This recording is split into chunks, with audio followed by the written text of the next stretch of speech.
अस्सलाम वालेकुम dear students, welcome again. तो इस लेक्चर सीरीज़ में हम अपने जो बायोलॉजी के लास्ट टॉपिक्स पढ़ रहे हैं वो है सेल ऑर्गेनेल्स। और इस सेल ऑर्गेनेल्स में मैंने जो लास्ट प्रीवियस जो मेरा टॉपिक था that was on the nucleus, और आज जो हम पढ़ेंगे दैट्स अबाउट द साइटोप्लाज्म। चलिए, जहाँ बात करते हैं सेल की, तो मैंने कहा इससे पहले मैंने कहा था क्लास में भी शायद कि हम यूजुअली सेल्स जो होती हैं उनको मतलब क्लासिफाई करते हैं depending upon their organisation.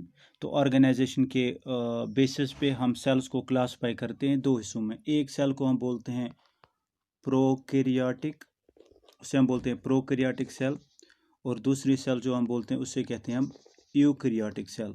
So prokaryotic cell and eukaryotic cell. तो हमारे पास दो तरह की सेल्स होती हैं प्रोकैरियोट। तो मुझे इन डिटेल में जाने की कोशिश इन डिटेल में नहीं जाऊंगा, लेकिन लिटिल बिट्स जो इन्फॉर्मेशन है मैं बताना चाहूँ आपको कि प्रोकैरियोटिक सेल कौन सी सेल होती है। जब हम बात करते हैं प्रोकैरियोटिक सेल की, तो आप ये समझिएगा प्रोकैरियोटिक सेल को हम प्रिमिटिव टाइप ऑफ सेल कहते हैं। तो जिसमें एक सेल मेम्ब्रेन तो आपको मिलेगा, जेनेटिक मटेरियल भी मिलेगा, लेकिन कुछ चीज़ें जो आपको यहाँ पे नहीं मिलेंगी, जैसे आपको यहाँ पे वेल और डेवलप्ड सेल ऑर्गेनेल्स नहीं मिलेंगे। आपको यहाँ पे well developed endoplasmic reticulum, mitochondria, Golgi apparatus, okay, ये वेल डेवलप्ड सेल ऑर्गेनेल्स है जिन्हें हम कहते हैं मेम्ब्रेन बाउंड सेल ऑर्गेनेल्स, वो यहाँ पे आपको नहीं मिलेंगे। दूसरी बात, इसका जो जेनेटिक मटेरियल है दैट इज द सर्कुलर, और वो genetic material that is not surrounded by the nuclear membrane, उसको न्यूक्लियर मेम्ब्रेन सराउंड नहीं करेगा। तो यहाँ पे एक और बात आप समझ लीजिएगा, हम यहाँ पे इसको नहीं कहेंगे कि we will not called it as a nucleus, but हम यहाँ इसको यहाँ दूसरा नाम देंगे, we will just called it nucleoid. और तीसरी इंपॉर्टेंट फंक्शन जो मैं बताना चाहता हूँ, यहाँ पे सिर्फ एक ही क्रोमोसोम होता है। जैसे बात करते हैं किसी प्रोकैरियोटिक यूकैरियोटिक सेल की, वहाँ आपको एक से ज़्यादा क्रोमोसोम्स मिलेंगे। जैसे हम ह्यूमन्स की बात करते हैं तो हमारे पास होते हैं 46 chromosomes, 23 pairs 46 chromosomes human cells में। लेकिन जहाँ बात करते हैं प्रोकैरियोटिक सेल की, तो single chromosome is present over there. और तीसरी बात, यूजुअली जो इनका साइज होता है, साइज इज स्मॉल, तो आप इनका साइज इनका साइज जो होगा that is a small as compare to the size is small as compare to you know just that of the as compared to that of the eukaryotic cell, the size of the prokaryotic cell is small. In spite of that, अगर तुम बात करोगे eukaryotic cell की, तो you means true. तो generally पहली difference eukaryotic cells में, तो मैं पहले कुछ एग्जांपल्स प्रोकैरियोटिक की एग्जांपल्स देता हूँ। जैसे आपके पास बैक्टीरिया है, आपके पास बैक्टीरियाज के कुछ क्लासेस हैं, जैसे क्लाइमेडोमोनास हैं, एमीबा है, प्रोटोजोन्स है, एमीबा है, जैसे बैक्टीरिया है, ओके, साइनोबैक्टीरिया है। या बात करते हैं प्रोटोजोन्स की, क्लाइमेडोमोनास हैं, पैरामेशियम है, यूग्लिना है, एमीबा, ये सारी प्रोकैरियोट्स हैं। अब बात करते हैं यूकैरियोट्स की। यूकैरियोट्स में जनरली जो सेल साइज होता है दैट्स लार्ज। पहली डिफरेंस आप याद रखिएगा कि यूकैरियोट में सेल साइज जो लार्ज होता है। दूसरी बात, इनके सेल जो होती है, the cell contains the genetic material, okay, it's an helical but more than one chromosome is present, and all these chromosomes they are surrounded by a well developed nuclear membrane. तो इसके अलावा cell के cytoplasm में आपको well developed organelles मिलेंगे, endoplasmic reticulum, Golgi apparatus, mitochondria, ribosomes, और बहुत सारी जो ऑर्गेनेल्स हैं वो आपको एक यूकैरियोटिक सेल के अंदर मिलेंगे। और एक चीज आपको न्यूक्लियस के अंदर मिलेगा, दैट इज द न्यूक्लियोलस। ठीक है, न्यूक्लियोलस। तो ये डिफरेंस है एक प्रोकैरियोटिक और यूकैरियोटिक सेल में। चलिए, अब हम बात करते हैं साइटोप्लाज्म की। साइटोप्लाज्म, तो लीजिए, this is the cell, this is the nucleus of the cell, and the space that's filled between the nuclear membrane and the cell membrane, like this space it's filled with a fluid, okay, filled with a semi-fluid matrix. This semi-fluid matrix that fills the space between the nucleus and the cell membrane, it is to be called as cytoplasm. It is to be called as cytoplasm. तो what do you mean by cytoplasm? तो आप ये समझेगा, cytoplasm is it is the semi-fluid, okay, semi-fluid matrix that is filled between the nucleus and plasmid. जो that's filled between the nucleus, this is the nucleus that's filled between the nucleus and cytoplasm. जो ये space fill करती है, it is to be called as we just called it as a nuclear it is to be called as cytoplasm. तो इस cytoplasm में आपको different organelles float करती हुई नजर आएंगी, ठीक है. You will find different types of organelles. Like अगर बात करते हैं यूकैरियोटिक सेल की, तो आपको डिफरेंट ऑर्गेनेल्स जैसे माइटोकॉन्ड्रिया है, एंडोप्लाज्मिक रेटिकुलम है, गोल्गी एपरेट्स हैं, माइटोकॉन्ड्रिया है, प्लास्टिड्स हैं, okay. Different types of organelles हैं जो इसमें फ्लोट करती हुई आपको नजर आएंगी. तो मैंने कहा दो चीज़ें हैं यहाँ पे. एक तो आपको ऑर्गेनेल्स मिलेंगे. ऑर्गेनेल्स को छोड़ के आपका जो इस साइटोप्लाज्म का जो लिक्विड फ्लूइड पार्ट है, the fluid part of cytoplasm, जो इसका फ्लूइड पार्ट ऑफ साइटोप्लाज्म है, that is called cytoplasmic matrix. याद रखिएगा, the fluid part of cytoplasm it is called as cytoplasmic matrix. और इसका दूसरा भी नाम है, that is called cytosol. It is called cytoplasmic matrix और साइटोसॉल. तो मैंने कहा एक साइटोप्लाज्म के अंदर it's a fluid, semi fluid matrix, और इस सेमी फ्लूइड मैट्रिक्स में आपको ऑर्गेनेल्स भी मिलेंगे, ठीक है. Different types of substances like vitamin, enzyme, sugar, जो भी मैं बताऊंगा एक एक करके. इसके अलावा मैंने कहा कि इसका जो लिक्विड पार्ट और फ्लूइड पार्ट है, द लिक्विड पार्ट और fluid part of this cytoplasm it is called cytosol.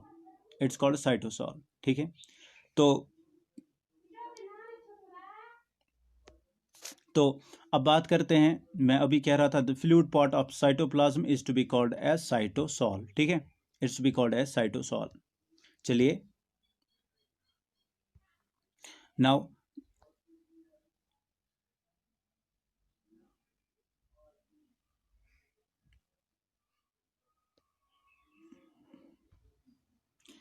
Okay. So now listen, मैंने कहा अभी जो इसका फ्लूइड पार्ट है, that is to be called as, the fluid part is to be called as cytosol. Fluid part को हम cytosol कहते हैं. तो नाउ लिसन, अब इस साइटोसॉल मतलब जो लिक्विड पार्ट है, the cytosol contents various biomolecules. कौन कौन से बायोमॉलिक्यूल्स में होते हैं? Like as minerals, sugars, amino acids, enzymes, vitamins and dissolved gases. तो आपके जो ये फ्लूइड पार्ट है, साइटोसॉल है, the cytosol of this cytoplasm consists of various biomolecules. कौन कौन से बायोमॉलिक्यूल्स हैं? Like as minerals, sugars, amino acids, enzymes, vitamins and dissolved gases. ये चीज़ें आपको इसमें मिलेंगी, ठीक है. This type of substance you will find. तो dissolved gases either dissolved in the water, or you just know that these are either dissolved in the water or they form the true colloidal solutions. अब matrix के अलावा, besides the matrix or cytosol, the cytoplasm also contain the membrane bound organelles. Okay, I just mentioned earlier, जो मैं आपको बता रहा था कि besides the cytosol, this is the fluid, the semi-fluid matrix. Besides the liquid part, besides this liquid part of semi-fluid matrix, that semi-fluid matrix, that is to be called as the cytosol. Beside the cytosol, it also contains the different types of organelles in it. इसमें different types of organelles है, such as mitochondria, plastids, endoplasmic reticulum. Okay, endoplasmic reticulum भी है इसमें. तो और इनको हम बोलते हैं, they are also called as cytoplasmic organelles. They are also called cell organelles और साइटोप्लाज्मिक ऑर्गेनेल्स. और मैं आपको ऑलरेडी बता चुका हूं कि ये जो सेल ऑर्गेनेल्स है, आपको एक प्रोकैरियोटिक सेल में ये टाइप ऑफ सेल ऑर्गेनेज आपको नहीं मिलेंगे, लेकिन ये टाइप ऑफ ऑर्गेनेज आपको सिर्फ मिलेंगे किस में? यूकैरियोटिक सेल्स में, यूकैरियोटिक सेल में आपको मिलेंगे। ठीक है, और ये भी आपको बताना चाहूँ कि हर सेल का एक प्लाज्मा मेम्ब्रेन होता है, and that plasma membrane surrounds it and separates it from the external environment. And you know that the presence of the cell membrane or the membrane bound organelles is a characteristic feature of the living organism. Okay, so the presence of the cell membrane and the presence of cell organelles, I mean said membrane bound organelle, is a characteristic feature of the every organism. I mean say that every living organism. We just say that these membrane bound, or we can say that membranes or membrane bound organelles are absent in the virus. You don't find any membrane bound organelles or membrane bound membrane in case of virus. Therefore virus do not show such characteristics of the life. So we just call that a virus is lacking membrane bound organelles, a virus is lacking plasma membrane. That's why virus does not show any, it does not show characteristics of the life. Where अगर तुम बात करते हो plant और animal cell की, you will just find the subcellular organisms, you will find the plasma membrane. So you just call that, it shows the different types of that of the, it shows the life, different features or characteristics of the life. तो इसी features और इन्हीं features को हम दो हिस्सों में तकसीम करते हैं। तो मैंने बोला यहाँ पे हमें एक और external environment cell passes a special membrane bound organelles, और मेम्ब्रेन बाउंड ऑर्गेनेल्स को मैंने अभी कहा they are called sub cell organelles, आप इन्हें सब सेलुलर ऑर्गेनेल्स भी कहोगे, और सब सेलुलर ऑर्गेनेल्स भी कहते हैं इनको। अब these subcellular organelles, or we can say that that all these subcellular organelles, they play the different vital role, and every subcellular organelle has an important role to play. हर किसी एक cell organelle को important role play करना है।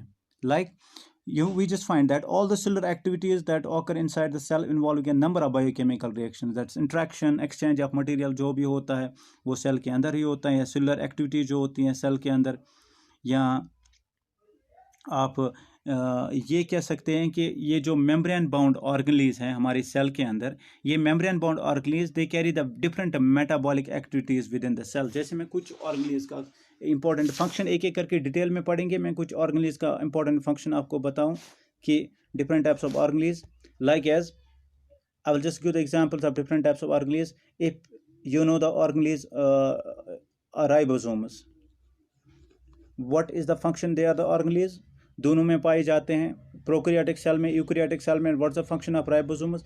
दे are called protein factories of cell, ये cell के लिए protein बनाती है।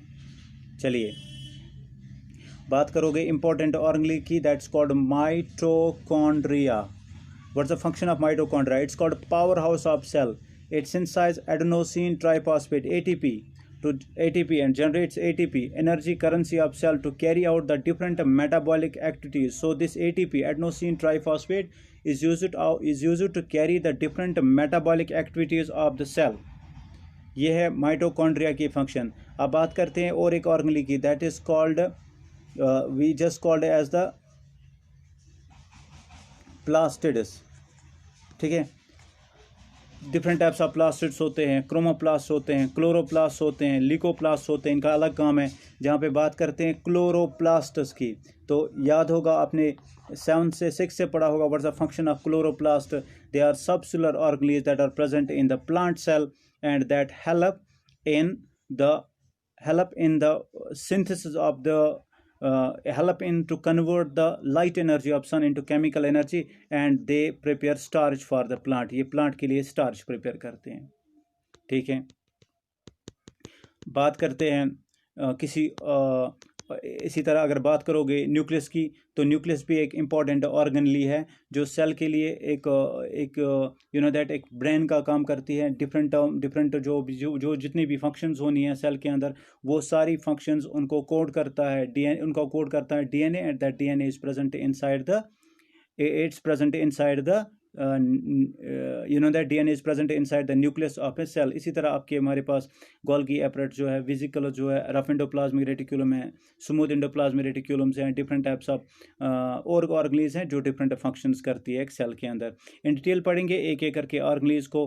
तो आज के लिए इतना ही। इन जो फ्यूचर का लेक्चर होगा उसमें हम ये पढ़ेंगे, उसमें हम इंपॉर्टेंट ऑर्गेनी पढ़ेंगे, that important organelle is to be called as endoplasmic reticulum. Thank you.